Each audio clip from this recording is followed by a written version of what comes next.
ಎಲ್ಲರಿಗೂ ನಮಸ್ಕಾರ. ನಿಮ್ಮ ಒಂದು ಡೇಟ್ ಆಫ್ ಬರ್ತ್ 1-10-19-28 ಆಗಿದೆಯಾ? ಹಾಗಾದರೆ ಈ ವಿಡಿಯೋ ನಿಮಗಾಗಿ. ಈ ಒಂದು ಸಂಖ್ಯೆಯಲ್ಲಿ ಜನಿಸಿದಂತಹ ವ್ಯಕ್ತಿಗಳ ರೂಲಿಂಗ್ ಪ್ಲಾನೆಟ್ ಸೂರ್ಯ. ಸೂರ್ಯ ಅಂದರೆ ಕಿಂಗ್ ಮೇಕರ್ ಅಂತಲೇ ಹೇಳ್ಬೋದು. ಇದೊಂದು god gifted date of birth ಅಂತಲೇ ಹೇಳ್ಬೋದು. ಸೊ ಇಂತಹ ಒಂದು ವ್ಯಕ್ತಿಗಳಲ್ಲಿ ನಾವು ಲೀಡರ್ಶಿಪ್ ಕ್ವಾಲಿಟೀಸ್ನ ಅಬ್ಸರ್ವ್ ಮಾಡ್ಬೋದು. ಹಾಗೆ ಅವರು ತುಂಬ ಚೆನ್ನಾಗಿ ರೆಸ್ಪಾನ್ಸಿಬಿಲಿಟಿನ ಹ್ಯಾಂಡಲ್ ಮಾಡ್ತಾರೆ.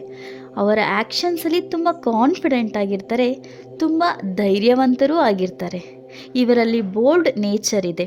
ಹಾಗೆ ಇವರು ಇಂಡಿಪೆಂಡೆಂಟ್ ಅಂದರೆ ಸ್ವತಂತ್ರ ಜೀವಿಗಳಾಗಿರೋಕ್ಕೆ ತುಂಬಾ ಇಷ್ಟಪಡ್ತಾರೆ. ಹಾಗೆ ಅವರು ಅಟೆನ್ಷನ್ ಸೀಕರ್ಸ್ ಆಗಿರ್ತಾರೆ.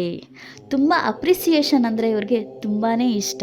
ಹಾಗೆ ತುಂಬ ಒಳ್ಳೆ ಡಿಸಿಷನ್ಸ್ ಮೇಕರ್ ಆಗಿರ್ತಾರೆ. ಈ ಎಲ್ಲ ಕ್ವಾಲಿಟೀಸ್ ನಿಮಗೆ ಮ್ಯಾಚ್ ಆಗ್ತಿದೆ ಅನ್ನಿಸ್ತಾ ಇದೆಯಾ? ಹಾಗಾದರೆ ಎಸ್ ಅಂತ ಕಮೆಂಟ್ ಮಾಡಿ, ಲೈಕ್ ಮಾಡಿ, ಶೇರ್ ಮಾಡಿ. Thank you.